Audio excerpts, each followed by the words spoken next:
Yeah, you're gonna at the end it says the recording's ready, and you're gonna save it in the cloud, and then when you download, it'll send you files. So we're good to go. Everybody, welcome to the Back Judge Clinic. We have about 58 on. We'll probably end up closer to 100.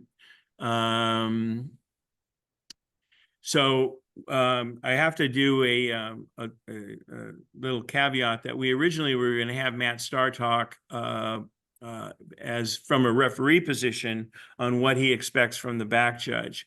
Matt had some professional and personal conflicts with this date, and so we went ahead and asked Mark, and I went ahead and asked Mark if he wouldn't come back with some content that was film-based. And so tonight's going to be heavy film based on the work of the back judge. And Mark is in a Division I college official in the United Conference, which works a combination of the WAC and the ASUN, I think it's called, which is down in the Southeast. But his colleges that he works are all over the South, Midwest, South. And then he also works in the Division II conference, Division III conference in the Lone Star, which is in out of Texas, based in Texas. So worked a lot at back judge as he was developing, and then became one of our best referees. And now we've invited him back to talk to you about make some critiques using film. So with that, Mark, thank you very, very much for being here. My pleasure, and good to see a lot of familiar faces. Guys, do please keep this interactive. I'm going to do my best to give you some information that I hope will be helpful, will be educational. I certainly think it will be if you're starting out at back judge, and I hope for the guys who are working back judge for quite a while, you'll be able to take something away from this. And for those of you who are on this call and you know who you are, who been working back judge as long as I have, there's some good back judges on this call. Feel free to chime in and correct me if need be, or even just add something if you've got something useful for the group. The whole purpose of this is everyone's learning. So I'm going to share my screen. What I'm going to use is actually Coover's instructional video from this week. So I assume everyone's already watched that and seen all of these plays before. I'm just going to sprinkle in some opinion and commentary, from the back judge position on some things that I touched on last year, positioning, movement, and hopefully it's on point. So when you share your screen, make sure that you optimize. Do you know how to do that? I believe I do. Okay. Optimizing your screen when you're in a Zoom using Huddle is the very first screen that pops up when you go to share your screen, and you want to optimize the video so that it runs more smoothly. So little tip already out there.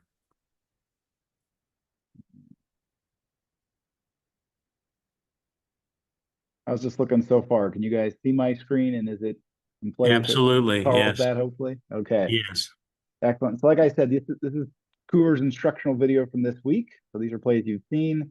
I'm starting with play number 24 from the film, and I wanted to start with this play to discuss a couple of things. So first off, I'll go backwards to 18 in a second here, and you guys will see a couple plays before this. I think there was a field goal attempt. There was a timeout.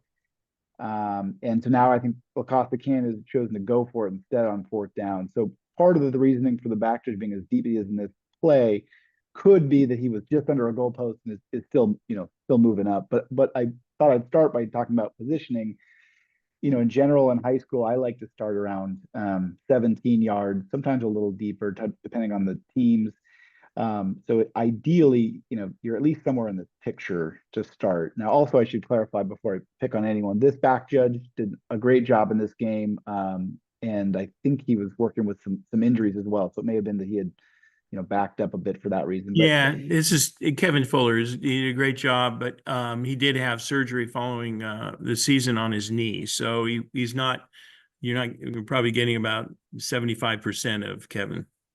Yeah. So what I wanted to not do was to pick on him for any reason, but just to point out in this frame, ideally, if this were, standard scrimmage play, we would see our back judge maybe around here. One thing, to start with, just, pre-game and preparing for the game throughout the week as back judge, if you can do some scouting, obviously watching this film, most of these plays, if not all of them, are passing plays, some deep passing plays. So, if I have La Costa Canyon or Carlsbad, in the coming week, I'm probably going to maybe set up a little bit deeper for those two teams, seeing that they like to throw the ball. And I think if this is last year, we all know Carlsbad had a quarterback who could definitely, throw it down the field. So knowing the teams is important. And And this is a quarterback for La Costa Canyon, is sophomore now junior this year, and he was very accurate and had a great arm. yeah, you can see it on the film. So, scouting your teams, if I normally set up at 17 to maybe 20 yards, maybe for two teams like this, I do set up at 20. And then in positions within the game where they're clearly, third and long type plays, maybe even a little deeper than that. So know your teams and set up your initial position from there. But in general, in a lot of high school games, we have teams that run the ball more, although more are definitely running spread offenses and throwing it. But even those who are, you get generally, I think, shorter passes and run plays. So I don't like to be too deep at back judge, because you want to be able to help out in that run game. And I think being 17 to 20 is a better place in most games for most teams. So that's where I tend to set up and then adjust accordingly. So I want to start by showing this play and then one other, play number 18, and sort of juxtapose the two as a two-play vignette, if you will, to talk about reading and then adjusting to your initial responsibility to snap, and then where sometimes that's really easy to do and you get some time to peek at the quarterback, like this play here, and then where maybe it's not so easy and you might have to use some feel. Steve, are you okay with maybe monitoring the chat box for me as well? Oh, there it is. That is the chat. Perfect. Okay, so on this play, starting initial responsibilities, because we're working a 5-man game here, we've got two, right, receivers here and here. And one thing you notice right away is that they're not prepped. And so when that's the case, especially when the defenders are this far off, one thing I like to do is actually I don't even really start with these two receivers. I'm aware of them, but I like to start cheating in at the line to try and read pass or run. Now with, fourth and long situation, we also know, that tells us something as well. But in general, regardless of what down and distance, if this is a play where defenders are this far off, I'm going to start in cheating, looking at the line.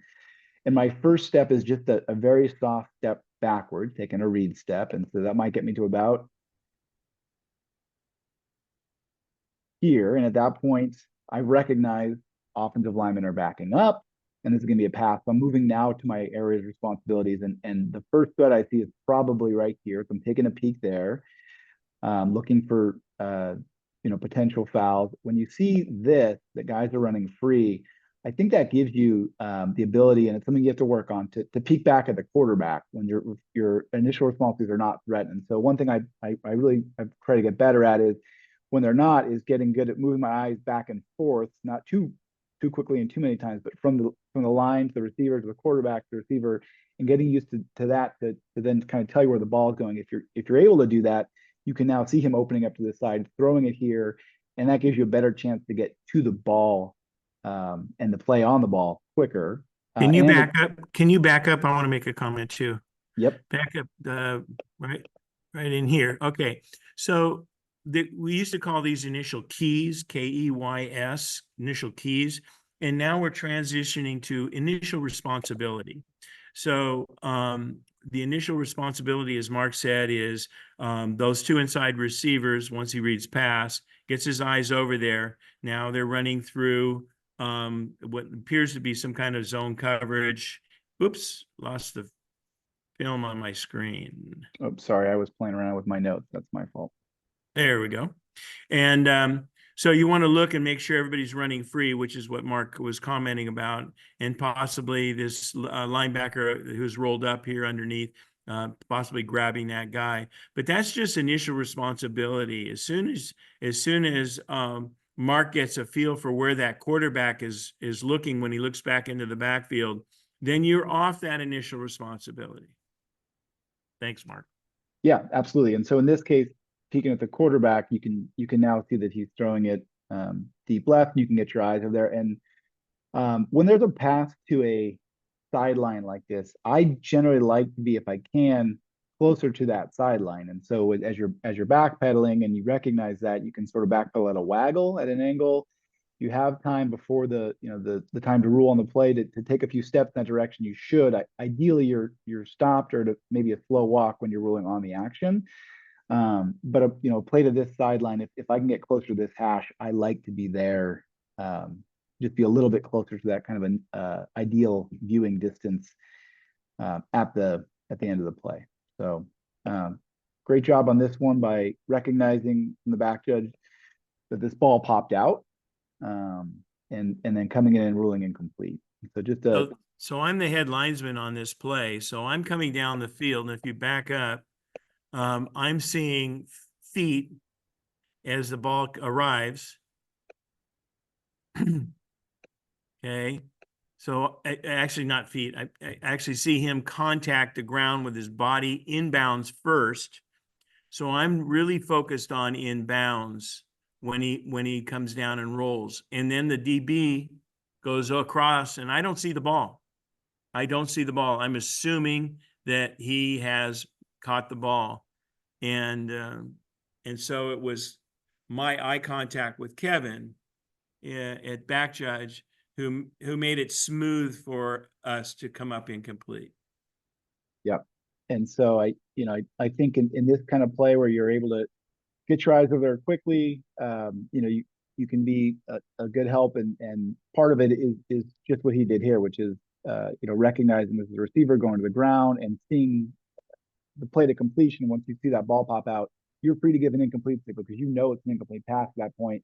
You don't necessarily have to check with anyone. If you're certain it's an incomplete pass, blow your whistle, give a signal. So let me go back now to play. Oops, there we go.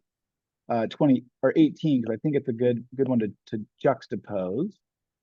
So here, again, we have a couple different responsibilities of snap working on a 5-man crew. We have this guy for certain, and then probably this guy is our responsibility as well. But of the two, this is the obvious threat right away, right? So in this play, what I think the back does a really nice job of on this play is you just have to use a lot of feel on these kind of plays where you can't move your eyes away from this threat of foul, and you don't really get the luxury of peeking back at the quarterback as easily, or the line even. You sort of have to sort of see that through your periphery, or just there is a feel generally when this play goes off, based on how your receiver comes off the line, based on any look you can get at the line. You kind of have to, this outside receiver especially, you kind of got to feel that he's coming at you, that he's getting downfield. But really, the way this defender is engaged with this receiver here, we can't leave that too quickly. In this case, we sort of have to be there and then feel the fact that there's someone coming at us and we got to keep backpedaling, and then feel that the ball's in the air. And I don't really have a good way of explaining how to do that other than I know, Steve, you've talked about having soft vision versus sharp vision. Yeah. And you do, while you have to be on your responsibility there because he's threatened from the very beginning, you have to have enough soft vision just to feel that. And so I think a lot of that comes with just some experience and working a lot of snaps. There isn't anything there, Mark, that really requires you sharp vision. There's nothing, right. And other than when he goes by the linebacker there or the safety that's rolled up, I don't know what he is, but there could be a grab or a hold or something there that would draw your attention and your focus would sharpen in on that. But otherwise, there's really nothing there that draws your eye too sharp. It was a guy named Jim Blackwood who told Andy Casagnola, who then told me, and that's how we learn things. That when it comes down to this kind of play, you just have to see more. You have to see more. And that must be where I picked that up from you, Steve. That must have come originally from Black, because I was about to use that exact phrase, which is one thing I've had to get better at, especially working this kind of play where you are working a matchup of a press receiver, is just seeing more, and that comes into play in a lot of different forms as you officiate a football game. But in this play, that's the case here. So for you, those of you guys who are just starting out at back judge, maybe one thing you'll have to get good at is recognizing when you have threat coming at you from the side of the field that's not where your initial responsibility is. If your initial responsibility runs a short route and you haven't moved at all and there's someone screaming by you, you're either going to get beat deep, or it could be an issue if they run. There's a play later I'll show, again, worked really well by Kevin, if that's who it was, where there's sort of a pass straight down the middle, and those to me were some of the hardest to work, and he does a great job of getting an angle and widening out. I'll talk about that one later. But so in this case, seeing more to know that there's a threat coming down the sideline, I got to get off my initial responsibility, find that ball in the air. Conversely, go back to where that frame where you were. Conversely, back a little bit more. This guy is running, the short guy is running a route into the linebacker there in a manner that from my perspective as the line of scrimmage official, I'm expecting an out. So I'm not anxious to move at all because this is going to play right in front of me. And if he throws to that short route, where I stand is perfect. I don't want to move at all. But then when he goes vertical later on, well, that's my second priority because I'm in great position for the short route, but I'm not in great position for the deep route, the 9 route. And that's because of what they run. And as a result, this is where Kevin and I spoke, and David, who's the line judge, and Kevin, we all worked together knowing, Kevin, you got our back over the top. You got to help us over the top. And so I wasn't worried about the 9 route, the vertical route going on, because I know I also have Kevin helping me up there. Yep, exactly right. So I think one thing that Kevin does well in this play, he clearly has a feel for it because when this ball goes in the air deep, he's in great position. See how this is a good example actually right here where you can see at the very end of the frame here, he is sort of walking slowly that direction. That's where you want to be, either still or moving at a very slow pace. When that interaction between the receiver and the defender is taking place as the catch is being made, you want to be still to rule on that. And then the other thing he does nicely on this play is you do have a defender in his opponent's sideline, right? So he's moving towards that action. Nothing here. He's out there pretty quickly. But if he was further into the sideline, or if there were more players over there, you would, as back judge in a 5-man crew, definitely want to get in there and get in there quickly. So hustling toward the sideline is good in this case. I think once you see that the colors are separate and there's nothing going on, you could probably stop, where he's at there. Although I think what he's coming to do is to talk to a specific player and give him some kind of information, or maybe he's talking to you, Steve. Yeah, he's helping me clean up. If I have ball, Yep. I've got chains, I'm communicating inbounds, out of bounds with the referee, communicating that it's a first down. I got a lot of stuff to do. And Yep. if I can have a back judge come over there and help me, the ball is the last thing I'm worried about. Yeah, we're going to talk about that later as well. Yeah. Should be the last thing anyone's worried about. But in general, this is also a place you can help out back judges, is especially a deeper pass. You can help relay that ball, and that way help your umpire out as well, so he's not having to come quite as far. There's a lot you can do as back judge, to be active. I think you sometimes hear joking around as back to sort of a rocking chair position. A lot of the time you're back there, you're not doing much, but there's a lot to do. You just got to find the work to do. And so I think Kevin does a nice job closing in on this play. Like I say, if there was something more at the sideline, you'd want to get all the way in there, bring that player with the opposite color out of the sideline. Don't leave that to your flank to do. He's got, as Steve said, enough to do. So get in there and separate guys and bring guys back into the field. So Jerry Burgos commented, Mark, that he appreciated your comment about the soft step back. He's seen some of our back judges who are completely stationary just after the snap, and maybe that movement, that soft one step, easy step, gets you into the flow, gets you into an athletic posture as opposed to standing still.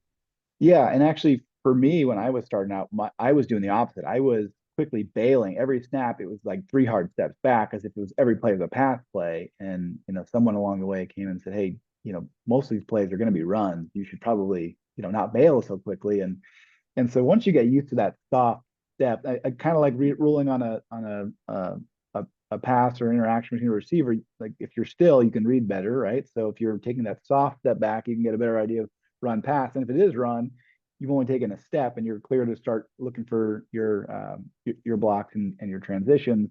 And if it is a pass, you've got just enough momentum going to just kind of continue on and be fine. So thanks for saying that, Jerry. It's something I had to work on early on and not bailing out of there quickly. There's a question about the inside receiver being pressed at the beginning of this play again. Mhm. And the question is, would you want to be a step closer to the hash or stay in the middle of the field? And I don't know. If you see that you have a wing that's not challenged, you have a slot Mhm. who's in press, are you going to want to take a step that way or just use your focus? Uh, a step or two where the back judge is located currently is probably what I would do here. If you guys don't mind, I'll stop sharing and go back to my presentation from last year, just real fast. I have a diagram on this. Um, I've got it preloaded in case something came up from last year.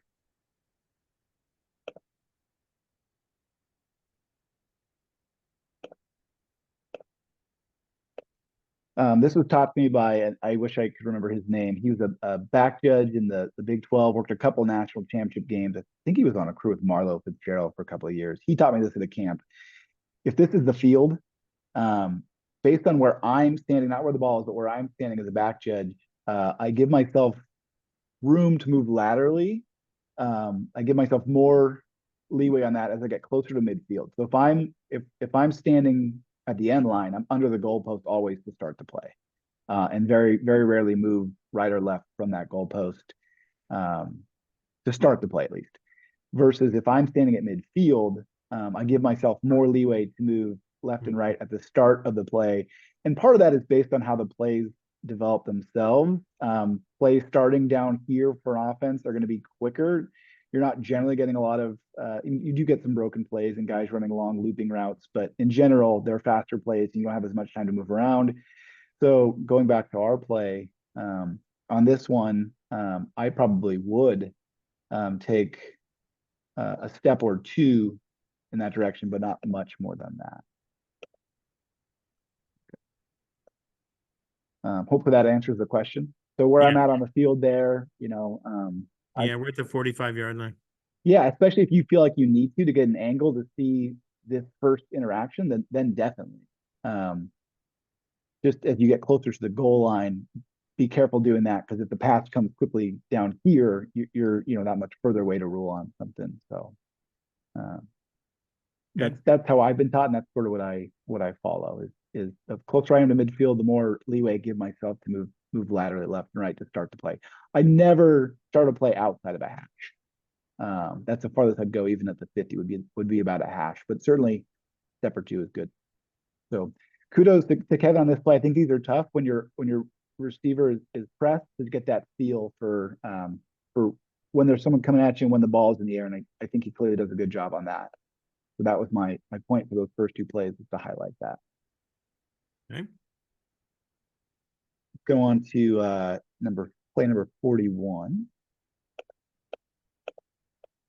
I'm glad I gave you some good plays this week. Yeah, you did. Thank you. The only thing I realized after I sort of made all my notes and went through this film is most of these are passes. So I should have included a couple of runs to talk, transition on blocks and such. But this is good. We're going to talk passing game tonight mostly. So on this play, I just thought the back did a really nice job with coverage. I just have one quick comment at the end. So first off, what we have here is a pass that gets caught and then a kind of a breakaway. And maybe just real fast, we'll go back. Not press our receivers. So as I just said, you can probably peek in at the line here. Take a peek at the quarterback if you get a chance. So here, I'm going to pause it. The ball's caught here, and then you can see the receiver takes off. And so what I think Kevin, now that I know that's who it is, does a nice job of, it'd be pretty easy when this ball's being caught here to sort of assume this player is going to be tackled and then either stop or even start closing in on this, right? So he does a nice job of continuing to sort of slowly backpedal and then has a chance to turn and run on this. So I thought he did a nice job there because I think it'd be easy to get sucked up on that. So then at the end, we got a breakaway to the end zone and we got to play the pylon. My only comment here, and I don't know, it's not hard to tell on film how much is already being communicated between this flank and our back judge. I don't see anything that looks like maybe they're a turn. I didn't see a point. What I'd like to see, because what happens if we watch this to the end, is that our back judge signals first. Let me move this thing out of the way. Back judge gets to the line. It looks like before this guy's even, squared up, we've got a signal here, and just because of where this play took place, the sideline, I'd like to first turn to my flank official, get a point, a nod, something telling me that this player was in bounds, and give him a chance, especially these plays of the pylons, to sort of stop and analyze what happened and make sure we don't have a player out of bounds before we're signaling touchdown. So even if it's not an outright point from the official, guys on your crew talk about this pregame. Generally, a nod is good. Just I know from that nod, yes, he's in bounds, and now I know from where I was, he's in the end zone. I'm okay to give this signal. So that's the only thing I would comment there on a different way to do this is just to really check with your flank. There's no hurry to give a touchdown signal ever, but especially these pylon plays, give him a chance to make sure he knows what he saw, rule accordingly, and let him kind of give you a nod and then go up. Okay, Or so even just let this him. flank, seeing that this is our crew, this flank is David Collins. So back it up, and I like to think that I know him well, that right here, he's got an opinion. He's looking.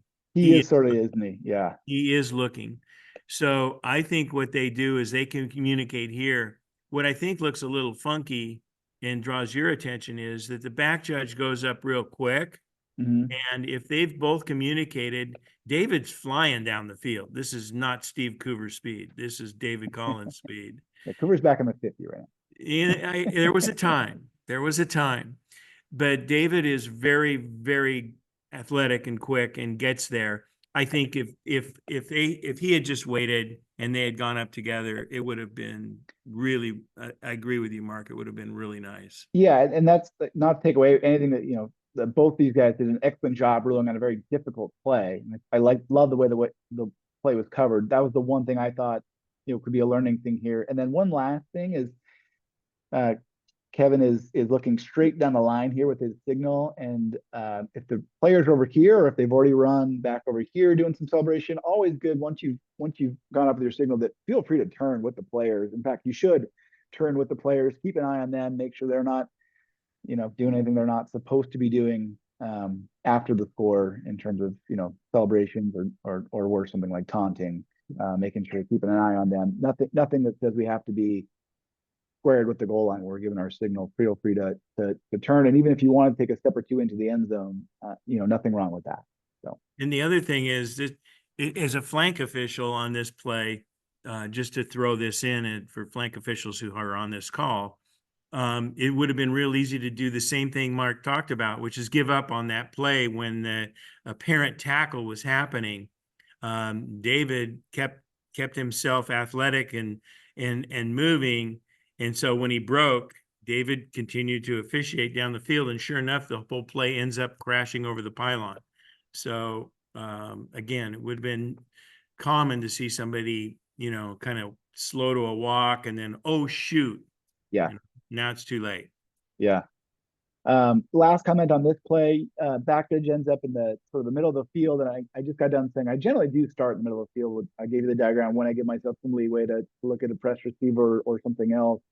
If the play is starting from the hash, I might move over. But in general, once the play is going, I do like to move to be on the side of the field where the action is occurring. So on this play, if I'm running to the goal line with this receiver, I would prefer to run at an angle. Not to catch the receiver at the pylon, but to be at this far hash. As he's running here, I'm just sort of making my angle a little closer to the action. Learn somewhere along the way that the optimal viewing distance is somewhere between 8 and 11 yards. I don't know if that's still the generally accepted optimal viewing distance, but plays that end on a sideline pylon like this, nothing wrong with ending this play right here at the hash, and ruling from there. Good. So you do want to be careful, five-man crew, not to be too far this way, because one thing you're also helping out with when this play ends is dead ball and cleaning up stuff from potentially the middle of the field behind the play. But I think in general, I like moving with the play to be able to do that optimal viewing distance, personally. So. Okay, moving on. I want to talk about penalty enforcement. So I hope this doesn't get too boring too quickly, but I think this is really important, especially for newer back judges. So I remember first game working back judge, or first year working back judge, when you're kind of told, hey, you're the second referee on the crew, and you need to be active during penalty enforcement. So on this play, what we have is a run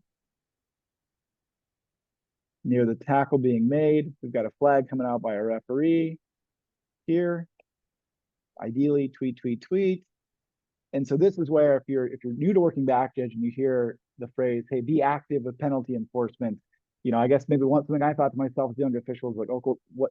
All right, the referee is going to announce, he's going to signal, the flank is going to march with the umpire, the other guy is going to confirm, and then march. What is there for me to do? But this is where I say, as back judge, it's not a rocking chair position. There's a lot to do. So here's how you get active as a back judge during penalty enforcement. So first thing I like to do is try to identify my landmark. And so in this field, it's nice and easy to find previous spot. We got a down box that's digital. So the spots we might need for a penalty, we don't know what the penalty is yet or how we're enforcing it just yet, but we can recognize right away the play is stopped. Actually, even before that, before anything else happens, because you're the one guy who's really not yet involved, the best thing you can do, 5-man back judge, is take a look at the clock and make sure it has stopped and we know what time it is. Good. Because everyone else is somewhat involved here with separating colors, thinking about what is this flag, how are we enforcing it. They're more generally involved. Whereas a run play like this, where you're probably reading blocks, the play is over, you have the best chance to recognize, okay, we've got should be killing the clock. Did the clock actually stop? What time is it? So that's the first thing you can do as a back judge. Second thing is start identifying those landmarks. So where's the previous spot? Is the box, has it moved? Is it where it's supposed to be? Where did this run end? And where is the flag, right? And so the reason those last two, where the run end, where the flag are important, is one way you can get active and help is potentially covering a ball or the end of end of a run or a spot, or covering a flag. And so in this case, it's the referee's flag. Some referees like you to come all the way back there and pick up their flag for them. If you do that, just make sure you're not passing players along the way. You do have an obligation still to separate colors and make sure that's all done first. But if you do, that's a chance to get in there and hear what the penalty is and start to figure out in your own head what we should be doing on this to help double check the enforcement. But let's just say this flag was from a flank instead.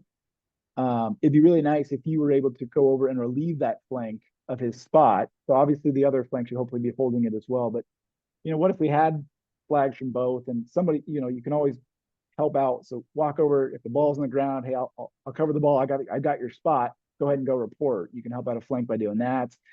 There's a flag down on the field. You can get to a flag and cover it to say, hey, I've got the flag covered. Go report. Or just be a presence to make sure none of the players who like to be overly helpful sometimes pick up that flag for you and move it. So there are things to do as a back judge. Find those landmarks, whether it's previous spot, a flag, an end of a run. Make sure we have a spot and that someone has both flanks. Somebody is holding that spot, and be there to hold those things. That's one way to get active during penalty enforcement. And then if you are, that's aspiring to be that second referee on the crew, or maybe you're aspiring to be a referee at some point. A lot of our back judges, are sort of moving that direction eventually in their career. This is a good time to double check that the penalty is being enforced correctly. So get in there and find the information however you need to get it, whether it's the 020 or getting a little closer. Once you learn what the penalty is, now we can start recognizing, okay, I think in this case, this is a face mask. And so we've got an end of a run. This foul looks like it's where the tackles he made, so it's probably right at or right near the end of that run.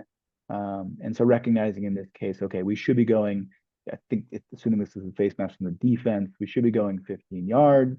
Where are we enforcing this from?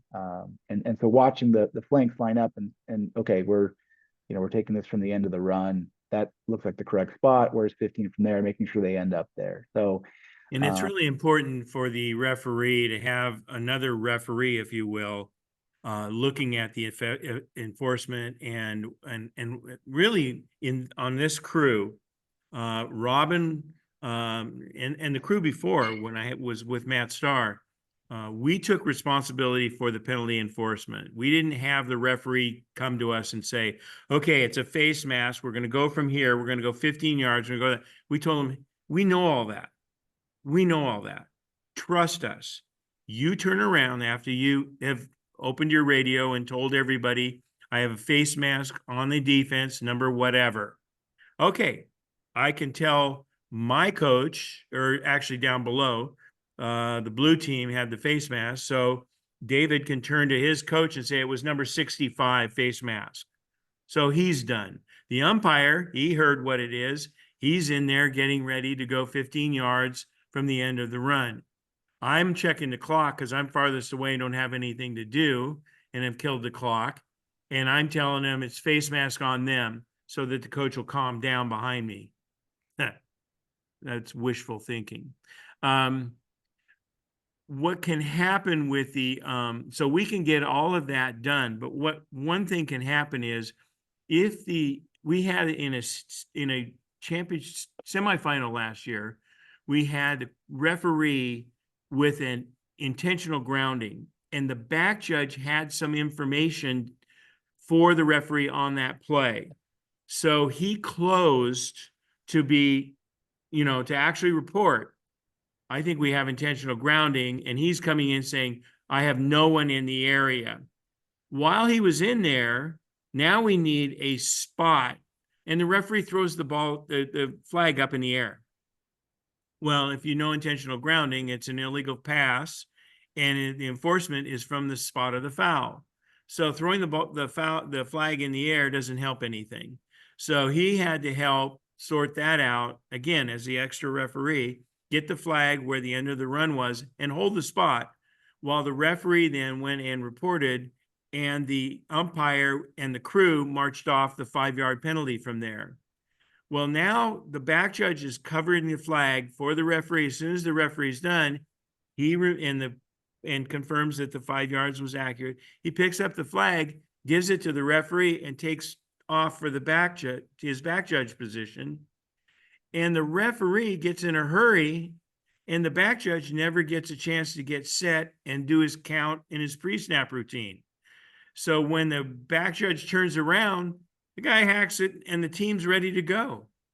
And they end up making a mistake on the next play. And it was, in my opinion, it was because the referee hurried and the back judge wasn't ready. So referees, if your back judge is active and involved in the play, and all the way up at the line of scrimmage, hold everything. He just needs a second or two. That's all he needs. He's already running back there, but let him turn around. Let him get focused. Let him get a lay of the land. Let him get a good count. Now we're ready to go. Okay. And then just two other quick things on penalty enforcement. One thing I might try and confirm from the person, in this case, referee throwing this flag, just based on the timing of this, if I kind of rewind this, where this flag comes out, one thing I might try and confirm with somebody, right? Here's the flag, player's already on the ground. I might just come in and confirm, do we have a live ball foul or a dead ball foul here based on the timing of when this flag came out, right? Because that can make a difference. So that's something you can double check. That way, at the end of this, when you're all done, the penalty's been enforced, and you think we're in the right spot. Now we're confirming the down. I mean, in this case, 15 yards in the defense, we're less than 15. It's going to be a first down. But if it's not, you're replaying it down. You want to be able to confirm that that's the correct down because it was live ball, in fact, and not maybe dead ball where it should be the next down. And then flank officials, we'll have one later on where the line judge and the back judge both throw for DPI. I think you might use that one. If I throw as a flank and the back judge throws, we're going to talk to make sure we have the same foul, right? Once I've confirmed that Mark and I, or Kevin and I, have the same foul, I will immediately say, go report. I don't report. I want the back judge to report every time. He can do it. He's in the middle of the field. I've got chains, the penalty enforcement, communication with my coach. I've got a bunch of stuff to do. I always defer to the back judge and let the back judge report when we both have the same foul. Yep. And then last thing here, for those of you, especially who are younger or newer officials, maybe, we have some very good referees. I like to think I was a pretty good referee, but we make mistakes. And I'll give you a story where Glenn Inigo saved my butt. I was working referee in a game, and we had a play, I think it was 3rd and 6 from the 8. So we had a line to gain to the 2, and we had a defensive pass interference. And I'm ready to, I think I announced pass interference, defense, half the distance to the goal, first down. without recognizing, hey, how is the goal mark from the 8 is the 4, and the line of game is the 2, so it's now still third down. This Yeah. is not a first down. And he, to his credit, Glenn, if you're listening, thank you. Tweet came in after hearing my announcement, said, hold on, hold everything. It's not first down. Keep that box where it is, and or change where they are, and saved us from probably having to either reset some chains or have some really having to explain something not so fun to a coach. Certainly saved us from showing up on like an instructional video when that gets sent in, right? So if you're a newer official and you are doing the things we're talking about here by recognizing, okay, what's the enforcement, and you're doing that in your own head, you know what it should be. If your referee does something that you don't think is right, speak up. And I promise you they will appreciate it. I certainly did that day. So good as our referees are, we're not always right. Step up if you think something's not right. One more comment. If the back judge is hustling back into position and your referee hurriedly puts the ball in play and or starts the clock and you're not ready, don't hold up the game. Just do the best you can. Turn around, get a vision, get yourself as prepared as you can, and then at a time when there's a break in the game, remind your referee, hey, I wasn't ready on a couple of plays or on that last play. Wait till I'm ready, please. Perfect. Okay. I don't know that I was going to stop on the play that had the 2 flags, Steve, but if you'd like me to, I No, can. that's okay. I Okay. already made the point. That's fine. Perfect. So on this one, another deep pass. My comments here is I was really impressed with the movement on the play. And then, like I talked before about trying to get wider. So this is the pass I alluded to earlier, where this early on in my career was one of the most difficult for me, was the guy coming straight up the field, or maybe running a post that ends up coming right at you. And I thought Kevin did a great job on this in 2 senses. One is getting wide, recognizing there's a guy coming to the middle of the field. I need to not be in the middle of the field. But then also on this play, the goal line is threatened, and he's not quite there. Which ideally we're at the goal line, but we all know that sometimes we're not. We get beat, and I think he does a really nice job of getting the right angle to make a ruling on this play. And so my comment here is mostly regarding his movement, which I was impressed with. And I want to show I think this is the right way to do it. Backing up. So he started. Let me go back. Let me find Kevin there. So he did start in the middle of the field, right? Which is where I would be in this play as well. And then again, maybe this is kind of the feel. You got to know this guy's coming at you in the middle, and he did a great job of getting wide. Because I know I've been stuck here when this guy's running straight at me, trying to figure out which way to go too late, and then ending up too close to really make a good ruling on the action, or just almost not officiating because you're just worried about not breaking up the path or being in the way.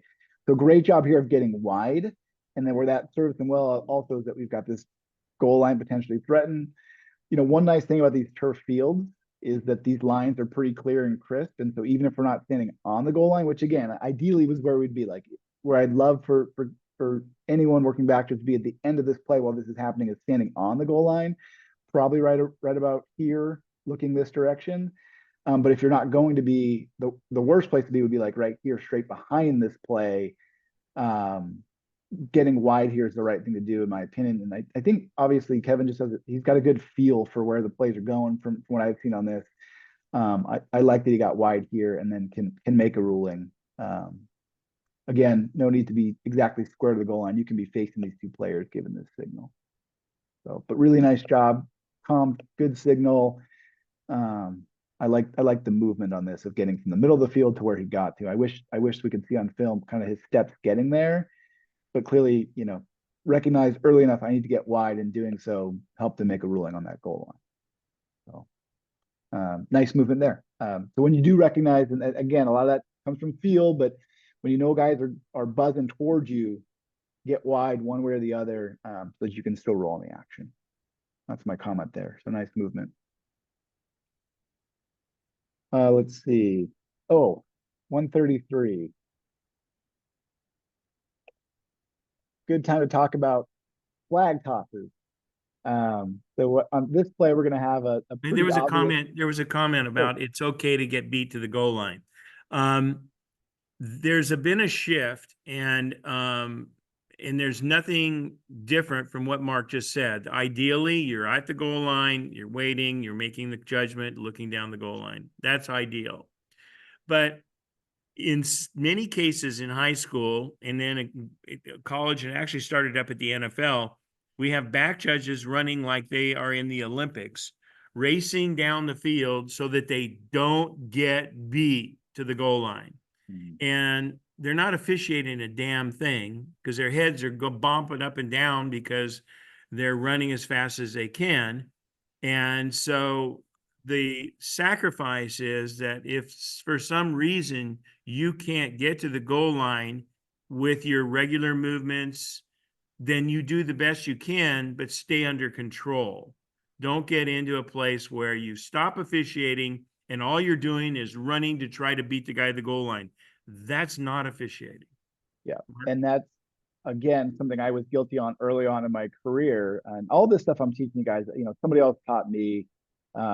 Watching film, evaluating yourself is critical. So I remember I had the habit of like, I'm not going to get to the goal line, especially when I was, even younger and really, wanted to prove my athleticism, right? And so then I'm watching film with someone who, a mentor, and he's like, look at where you're officiating from right now. You're running this direction. You're trying to officiate looking over your shoulder. Like that's not useful, right? You're not doing a great job doing that. It's much better just to accept that you're going to get beat to that goal line, find an angle, slow down, and officiate. So I thought Kevin in that situation did the exact right thing. That's why I think that's the point I was hopefully making, is that if you're not going to be at the goal line, the next best place to be is that angle and not straight up and down with those players. So good. Yep. Okay, so this play we have a fairly obvious penalty for illegal contact on a defenseless player. So good job recognizing that. I want to talk about the flag toss. It's a good toss in the sense that got a nice arc and it comes in strong to the right spot. It doesn't hit the player. We're good there. But what I want to say is you don't have to land this flag exactly where this player is. We want to avoid adding insult to injury or worse, injury to injury.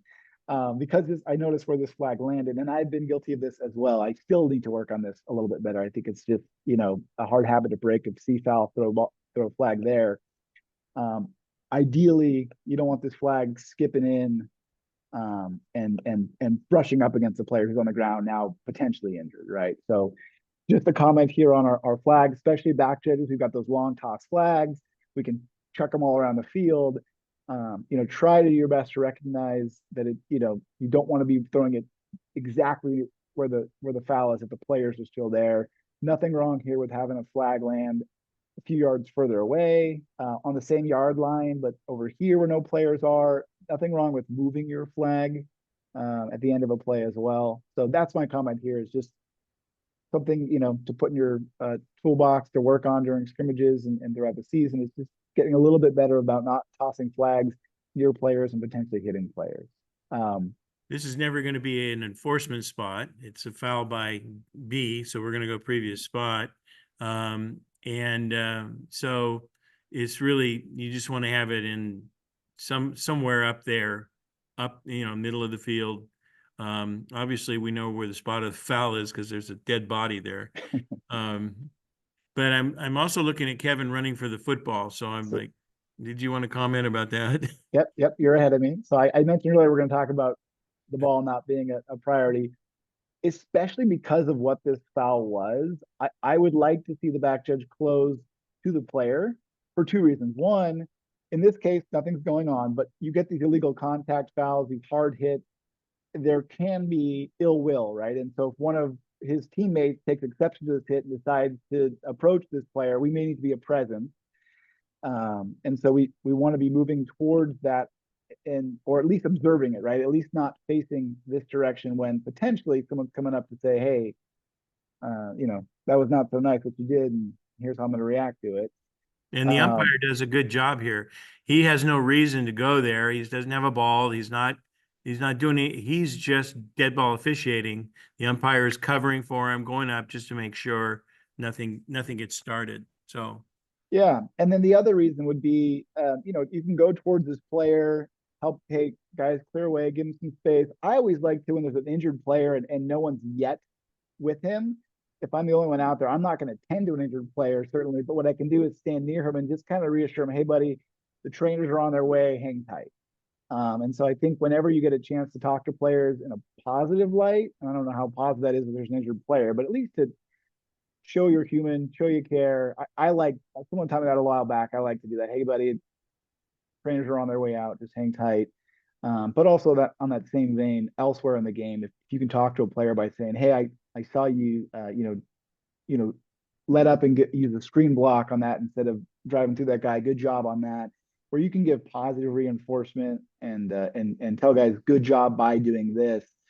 I think that's helpful when you then need to come to them and say, "Hey, knock knock this off," and tell them something negative, right? So We have a uh, question about if we anticipate, and it has nothing to do with this particular play, if we anticipate the ball ending up being caught in the middle of the end zone, mhm.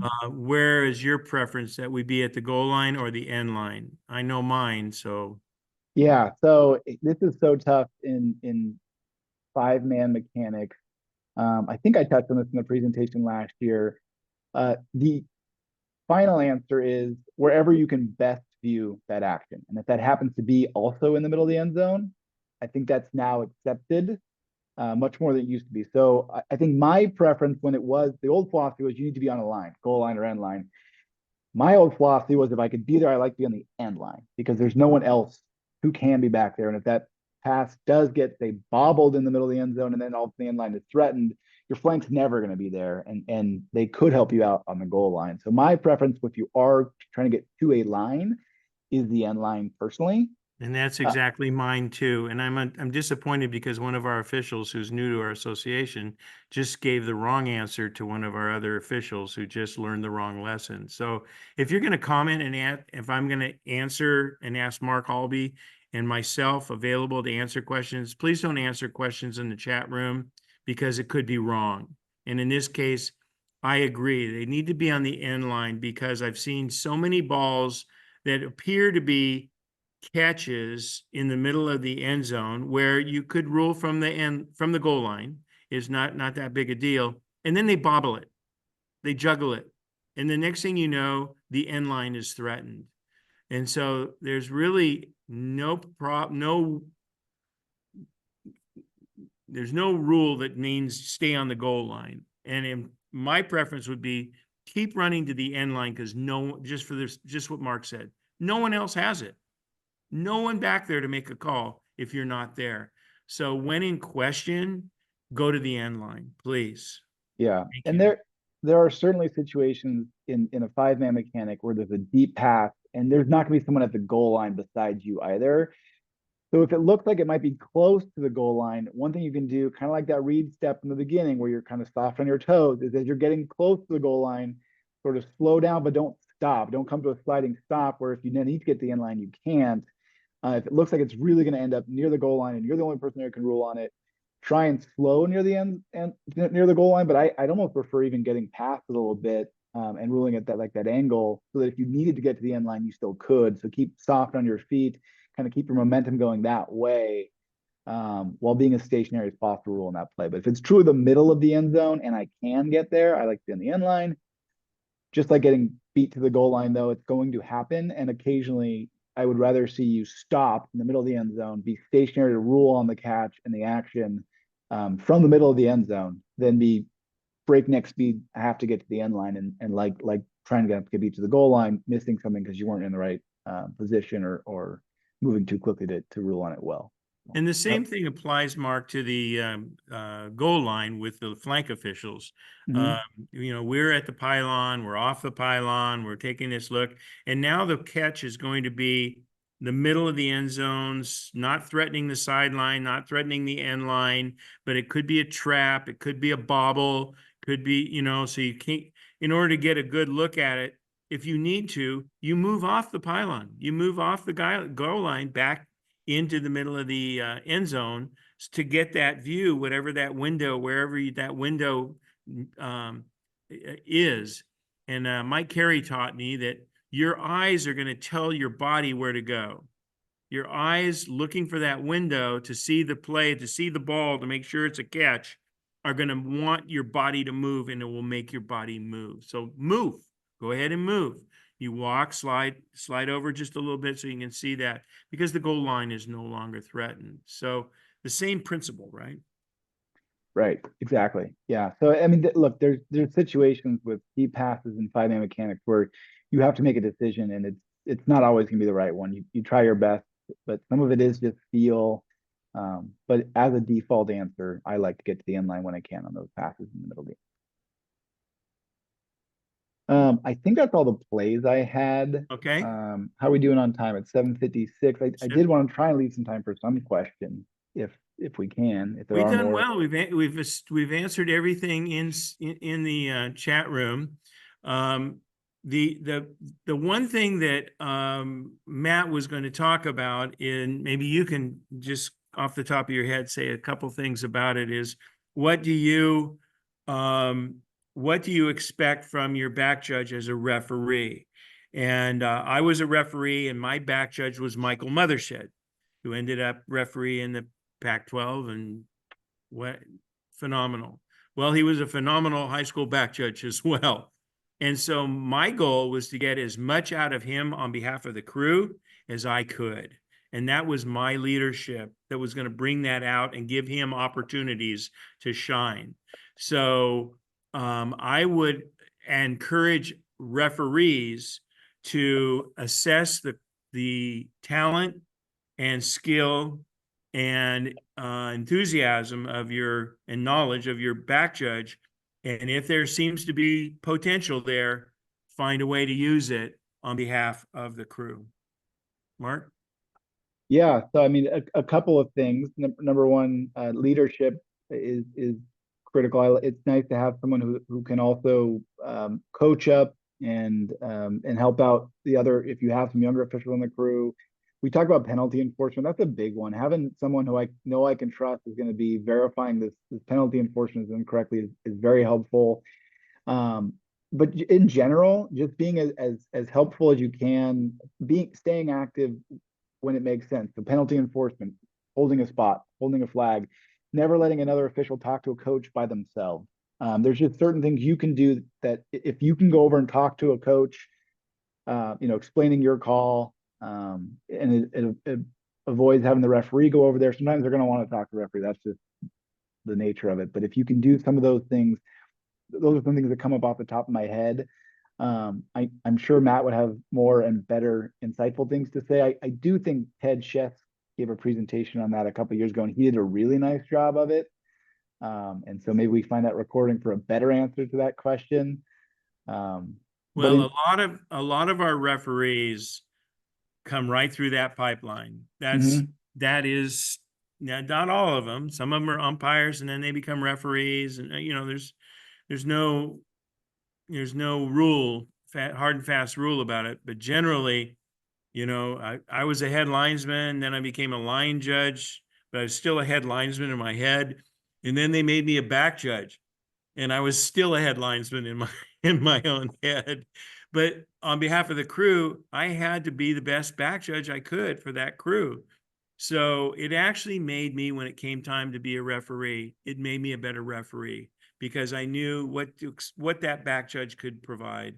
I knew the other two flank positions, and obviously I learned quickly how to take advantage of a great umpire. So with that, Mark, I want to thank you for jumping in here and leading us through some great plays, positioning, movement, initial responsibilities, initial movement, all really important to us in working a play. It all begins with mechanics. That's the baseline for everything. And then we get to judgment, because we're in the right place. We're likely to have the right call. We want to wish you a good season, Mark, out there representing San Diego County football officials at the Division I level. And let us know when we can watch you on TV, okay? I certainly will. I appreciate the kind words, Stephen. Steve, and also, I do want to say before I hang up, for those guys on the call, especially those working backers for the first time, please feel free to reach out to me. I'm always happy to chat one-on-one. I love talking football, and then lastly, everything I've said here is things I've been taught, not the only way to do it. You might hear some different stuff. Talk to other guys. There's some really, really good back judges in our association who may have a slightly different opinion, and it's worth hearing, even if it's not the same exact thing I said tonight. So, Well, many, many thanks in the chat room, and on behalf of San Diego County.